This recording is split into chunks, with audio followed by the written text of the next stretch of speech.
और आगे बढ़े उससे पहले भारतीय बाजार आप लोग की स्क्रीन पर आएंगे और हफ्ते का पहला दिन आज सोमवार है और दबाव के साथ अब इस समय हो रहा है कामकाज और दबाव गहराता हुआ। आधे % की कमजोरी निफ्टी में 11,600 के लेवल्स पर हो रहा है इस समय कामकाज। 11,710 आप लोग की स्क्रीन पर ऊपर लिखा हुआ आ रहा है।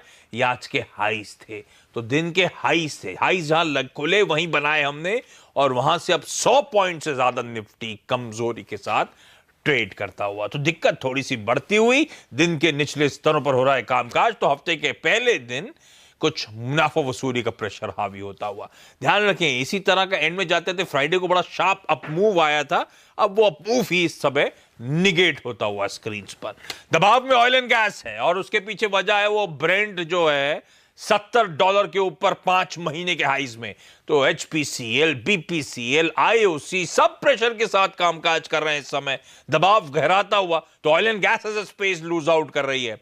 दूसरा ध्यान रखें रुपया भी कमजोर हो रहा है, तो दोहरी मार पड़ रही है रुपए में। जैसे मैंने हेडलाइन में भी मेंशन करा, आधे % के आसपास का दबाव रुपया, क्योंकि कच्चा तेल इस तरह का उछला है तो रुपए के मार्केट्स को फ्राइट फैक्टर इन करना है, आउटफ्लोज का डर, और इसलिए रुपया कुछ कमजोरी के साथ इस समय कामकाज कर रहा है। सरकारी बैंक्स पे प्रेशर है और साथ साथ ऑयल एंड गैस के रियल एस्टेट स्टॉक्स में आज मुनाफा वसूली का दबाव है और उसमें DLF तो खैर लीड ही कर रहा है। वायदा का टॉप लूजर इस समय दिग्गज जो है DLF है। कुछ बहुत खरीदारी रुपए में क्योंकि कमजोरी भी आ रही है, कुछ न्यूज फ्लोज भी पॉजिटिव थे, तो आईटी में कुछ सिलेक्टिवली बाइंग आपको फिर भी नजर आएगी। अदरवाइज मूड थोड़ा सा बिगड़ा हुआ। और हैवी वेट्स में रिलायंस इंडस्ट्रीज है जो आज प्रेशर के साथ कामकाज कर रहा है और उसका वेटेज तगड़ा है, तो इसीलिए थोड़ा सा वो दबाव गहराता हुआ। ये देखिए दिन के लोज पे समय RIL ट्रेड करता हुआ। मिड कैप जब मैं स्टूडियो में आ रहा था आधे % की कमजोरी थी और अब एकदम से वो कमजोरी और गहरा गई है। 2/3% के दबाव के साथ अब मिड कैप्स में आपको कामकाज होता हुआ नजर आएगा। तो रह रहे कि प्रेशर माउंट हो रहा है। ये देखिए दिन के लोज पे अचानक आ गए और इसलिए मार्केट ब्रेथ आप लोग की स्क्रीन पर आनी चाहिए। गिरने वाले शेयरों की संख्या अब वो बढ़ना शुरू हुई है। अब तक बाजार क्या था, इवनली पॉइज्ड था, 1:1 का रेशियो या एडवांसेस हरे निशान में चलने वाले स्टॉक ज्यादा थे। अब वो एकदम से मूड देखिए कैसे क्रॉस कर रही है लाइंस और ब्रॉडर मार्केट्स का भी मूड बिगड़ता हुआ। थोड़ा सा पेन आपको स्क्रीन पर नजर आएगा। प्रीवियस क्लोज 64 था CNBC सेवाज greed and fear and greed meter का और इस समय 48 के लेवल्स पे ट्रेड होता हुआ। तो इसीलिए वो जो फियर आपको स्क्रीन पे नजर आ रहा है मार्केट ब्रेथ में वॉल्यूम वाइज जो स्टॉक डिक्लाइन हो रहे हैं उसका वो भापने का बैरोमीटर है ये CNBC सेवाज मीटर, और वो दिखा रहा है थोड़ा सा नर्वसनेस जो है ब्रॉडर मार्केट्स में बढ़ती हुई। लेकिन चलिए दो इंटरेस्टिंग लोगों से बातचीत करनी है। एक तो हिंदुस्तान कॉपर का मैनेजमेंट, उसके बाद एनालिस्ट। तो क्विकली बातचीत की शुरुआत करता हूं। हिंदुस्तान कॉपर के चेयरमैन और मैनेजिंग डायरेक्टर संतोष शर्मा साहब जुड़ते हुए। संतोष जी स्वागत है और धन्यवाद वक्त निकालने के लिए। अच्छा, इस तमाम मेटल कंपनी जो है सर, ये सब प्रेशर के साथ कामकाज कर रही हैं। आपके स्टॉक में मैंने इंट्रोडक्शन के टाइम पे कहा था कि साल के हाई से अच्छा खासा दबाव। ये क्या कुछ वो टैरिफ वॉर, ट्रेड वॉर, उसको लेकर, क्योंकि उसके इंपैक्ट से बाजार घबराया हुआ है। ग्लोबली किस हद तक का इंपैक्ट है? क्या वाकई ग्लोबल पर्सपेक्टिव में कॉपर की डिमांड टूट रही है, प्राइसेस टूटे हैं क्या? थोड़ा सा बैकड्रॉप समझाएं सर। एक्चुअली कॉपर के मामले में अगर कहा जाए तो इसकी डिमांड तो अब बढ़ रही है। इनफैक्ट हमारी जो स्मेल्टिंग कैपेसिटी है फिलहाल, और उसके संदर्भ में अगर कहें कि डिमांड एंड सप्लाई का जो बैलेंस है, अभी फिलहाल डिमांड ज़्यादा है मार्केट में सप्लाई की तुलना में। LME स्टॉक 35% तक नीचे आ चुके हैं। जो LME जो स्टॉक होता है वो 35% नीचे गिर चुका है। LME स्टॉक मतलब ये अंतरराष्ट्रीय बाजार में स्टॉक्स गिर रहे हैं, है ना, लंदन मेटल एक्सचेंज से रिलेटेड। जो एक LME का लंदन मेटल एक्सचेंज स्टॉक कहने का मतलब एक हमारा जो कॉपर का एक स्टॉक मेंटेन्ड एक स्टॉक रहता है जो कि प्राइस को रेगुलेट करने में काफी रोल अदा करता है। स्टॉक गिरने का मकसद मतलब यह है कि अंतरराष्ट्रीय मार्केट में कॉपर की सप्लाई कम हो गई है डिमांड की तुलना में। ये सप्लाई क्यों कम हो रही है सर? ये क्या कुछ चाइना में क्लोजर्स वगैरह हुए उससे रिलेटेड है या फिर कोई और रीजन है सप्लाई कम होने का? ये बेसिकली जैसे पेरू में एक माइन अभी डिस्टर्ब चल रही है, चिली में कोडेल्को में जो गवर्नमेंट की कंपनी है उसमें प्रॉब्लम चल रहा है, जाम्बिया में भी कुछ इश्यूज हैं टैक्स को लेके, एनवायरनमेंट को लेके, और इसलिए वहाँ की कुछ कंपनियाँ बंद हैं। तो इनका जो एक नेट इफेक्ट है, जो स्मेल्टर्स, जैसा मैंने आपको बताया कि कोडेल्को चिली का एक स्मेल्टर बंद है on account of some retrofitting job. ठीक है। हाँ। जाम्बिया में इन्वायरमेंटल के कुछ इश्यूज हैं, टैक्स के कुछ इश्यूज हैं। बहुत सारे छोटे स्मेल्टर हैं जाम्बिया में जिनको कि रॉ मटेरियल जो कांगो रूट का सप्लाई होता था वो फिलहाल नहीं मिल पा रहा है। तो ये तमाम रीजंस हैं और ड्यूटी फ्री नहीं मिल पा रहा है। तो ये सप्लाई डिस्ट्रप्शंस हैं, अल्बीट टेम्परली इस समय सप्लाई डिस्टर्ब हो गई है पेरू से, चिली से, जाम्बिया से, और आप कह रहे हैं डिमांड मोमेंटम अभी भी स्ट्रांग बना हुआ है सर, है? एग्जैक्टली अगर इंडिया के रेफरेंस में कहें तो हमारा डिमांड भारत के संदर्भ में 9% की गति से बढ़ रहा है, एक आंकड़े के हिसाब से जो अभी हमको लेटेस्ट जानकारी है। तो डिमांड तो बढ़ रही है बट सप्लाई कम है, और इस वजह से हमें अभी अगर आप इन टर्म्स ऑफ कॉपर कहें तो प्राइस बढ़ने ही वाली है, प्राइस आउटलुक बढ़ने ही वाली है। तो अभी प्राइसिंग पे इस समय मैं एक एक करके स्टेप बाय स्टेप शर्मा साहब मैं समझना चाहता था आपसे। जी। तो अगर पीक पे जो कॉपर की प्राइसिंग थे और लास्ट कॉन्ट्रैक्ट जो आपने साइन करा हो, किस हद तक प्राइसिंग में दबाव है या कोई दबाव है, या इनफैक्ट प्राइसिंग रियलाइजेशंस इंप्रूव ही हो रहे हैं?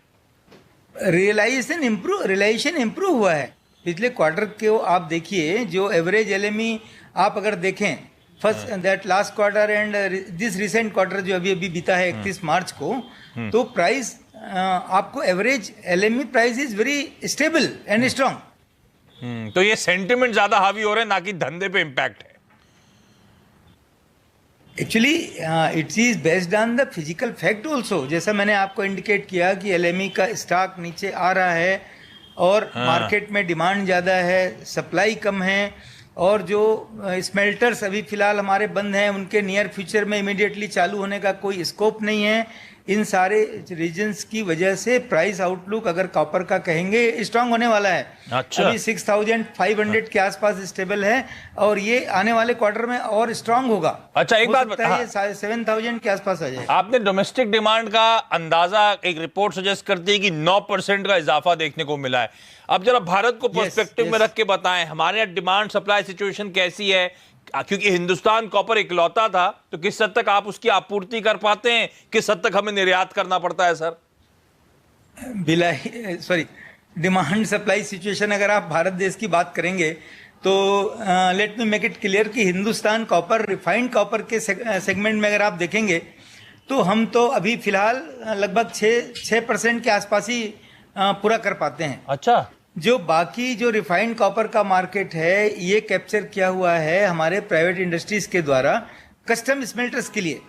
माइनिंग रूट से सप्लाई अगर आप देखेंगे डिमांड की तो it is restricted to only 6%। बाकी कस्टम स्मेल्टिंग रूट से पूरा किया जाता है। कंसंट्रेट इंपोर्ट करते हैं हमारे जो प्राइवेट पीयर ग्रुप हैं, वेदांता या हिंडाल्को, दे इंपोर्ट कंसंट्रेट और उसको स्मेल्टिंग करने के बाद में रिफाइंड कॉपर सप्लाई करते हैं। फिलहाल स्थिति एक्सपोर्ट करने की नहीं है, जितना हमारी डिमांड है लगभग 6.5 लाख टन के आसपास पर एनम डिमांड है हमारी इंडिया में, और उसके अनुरूप जो सप्लाई का हमारा पोटेंशियल है वो लगभग मैच हो रहा है फिलहाल। तो ये जो आपके पीयर सेट है जो कंसंट्रेट इंपोर्ट करते हैं, स्मेल्टिंग करते हैं, रिफाइंड कॉपर बेचते हैं, वो और आप जो आप क्योंकि आप एक फुली इंटीग्रेटेड फंक्शनरी है स्पेस में, किस हद तक प्राइसिंग डिफरेंशियल होता है? क्या आपके पास कोई प्राइसिंग एज है कि अपने पीयर्स के मुकाबले? उनका जो बिजनेस है वो low profit, low margin and high volume का बिजनेस है। बिकॉज वो कस्टम स्मेल्टर्स हैं, वो ट्रीटमेंट चार्जेस, रिफाइनिंग चार्जेस के रेंज में ही, मार्जिन में ही काम करते हैं। हमारा जो बिजनेस है वो low volume high margin business है, क्योंकि हमारा बिजनेस डिपेंड करता है कि हम माइनिंग से जो ओर एक्सट्रैक्ट करते हैं और उसको प्रोसेस करते हैं, smelting, refining and down stream products तक लेकर जाते हैं। तो हमारा low volume high margin business है, उनका high volume low margin business है। बट उनको वॉल्यूम का एडवांटेज है डेफिनेटली, इसलिए उनका प्रॉफिट काफी ज्यादा दिखता है वॉल्यूम में। बट अगर आप रिटर्न के पॉइंट ऑफ व्यू से देखें, रिटर्न के पॉइंट ऑफ व्यू से देखें तो हमारा जो ईबीटा है वो EBITDA is much more superior than the EBITDA of our peer groups. ये मैं आपको बता सकता हूँ। अच्छा, प्रोविजनल परफॉर्मेंस आया था FY19 का, कॉपर और प्रोडक्शन 41-42 लाख टन, 12% साल दर जी। साल उछाल, मेरे ख्याल से बेस्ट परफॉर्मेंस पिछले 20 सालों में आपने रिकॉर्ड करी। एमआईसी का प्रोडक्शन पिछले 16 सालों में जी। सबसे तगड़ा। तो मैं, क्योंकि जी, इस तरह की जी। रिकॉर्ड प्रोडक्शन आप लोग कर रहे थे, तो उसकी पर्याप्त मांग है, पर्याप्त डिमांड है ना? तो जितना अच्छा करते चले जाएंगे उतनी खपत होगी, उतना फाइनेंशियल में इंप्रूवमेंट। अभी तो इंडियन मार्केट में ये हाल है, अगर मैं कंसंट्रेट की बात करूं, हाँ। जैसा कि मैंने आपको बताया कि कंसंट्रेट की डिमांड इतनी ज़्यादा है मार्केट में कि अगर हिंदुस्तान कॉपर अपना जो लक्ष्य है 200 लाख टन बनाने का पर एनम आने वाले 6 साल में, ये 200 लाख टन सॉरी ये 200 लाख टन प्रोडक्शन से मेरे मार्केट की सिर्फ 30% डिमांड में पूरी कर पाऊंगा। तो there is enormous potential for concentrate sale in Indian market. आप कह रहे हो जो आपकी केपेक्स प्लान है, जब आपने अनाउंस करता था 4 मिलियन टन आप लोग करते थे, 3 से 4 सालों में आपने 20 मिलियन टन करना था सर। एक तो बताएं अभी कहां पे FY19 के एंड में हम लोग आके खड़े हुए हैं प्रोडक्शन के फ्रंट पे? अभी हम 3.6 से 4.1 पर आ चुके हैं। सॉरी। हाँ। सॉरी, कोई प्रॉब्लम नहीं सर, आप अपना समझ अभी हम 3.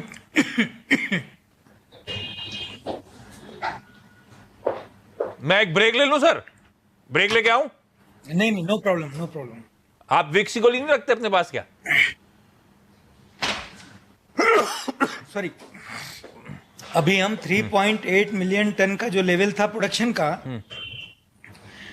3.6 टू 3.8 से ज्यादा हमने कभी प्रोड्यूस नहीं किया है। अभी हम 4.1 मिलियन टन का लेवल ऑलरेडी हम टच कर चुके हैं इस साल। तो ये जो 41 4 जी।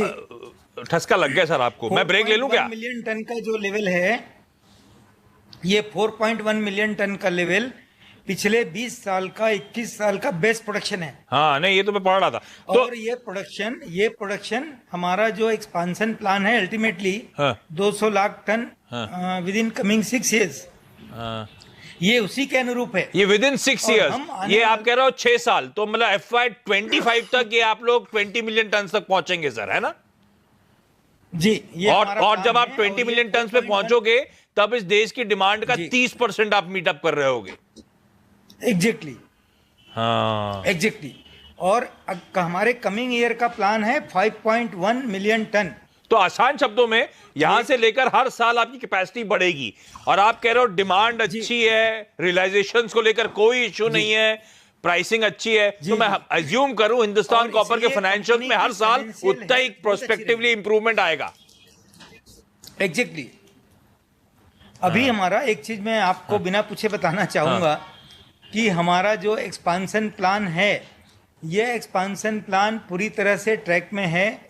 हमारी जो स्ट्रेटेजी है, जो ऑपरेटिंग माइंस है उनको एक्सपांड करना, जैसा मैं पहले भी बता चुका हूँ आपको।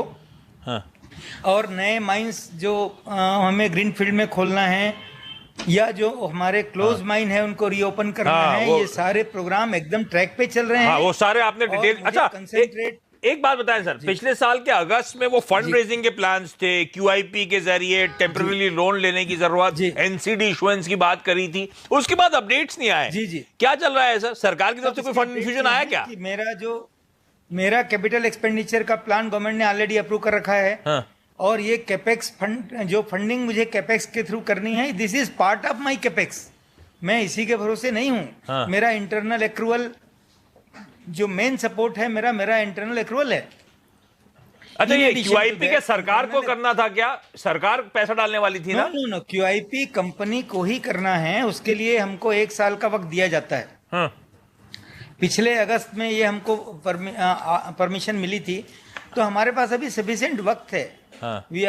हम एक उपयुक्त समय की प्रतीक्षा कर रहे हैं उसको करने के लिए। ठीक बात। उसके चलते फिर सरकार का स्टेक भी रिड्यूस हो जाएगा। अच्छा, जाते जाते सर आखिरी में आपके 2,500 करोड़ रुपए रेवेन्यूज करने का और मेरे ख्याल से 500 करोड़ रुपए EBITDA करने का लक्ष्य था FY19 इस करंट फाइनेंशियल ईयर का।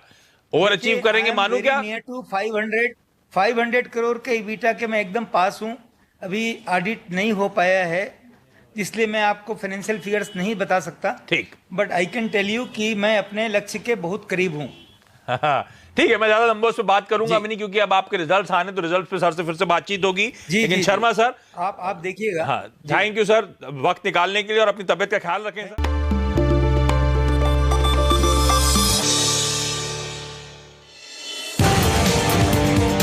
NIT के पास NIT टेक के शेयर हैं, जिसको बेरिंग एक पी फंड है वो खरीद रहा है। 30% हिस्सेदारी वो NIT टेक की खरीदेगा, इसलिए NIT में ज़्यादा बड़ी तेज़ी बनेगी, इसीलिए इसमें खरीदारी करके चलें। अगर इमीडिएटली देखें तो 100, 200, 105 के लेवल्स इस पर्टिकुलर स्टॉक में बहुत ही जल्द आ सकते हैं। अभी भी है तो होल्ड करें, और नया टारगेट क्या है? इनफैक्ट होल्ड ही रखना चाहिए, मुझे लग रहा है 111, 112 तक ये पर्टिकुलर मूव एक्सटेंड हो जाएगी।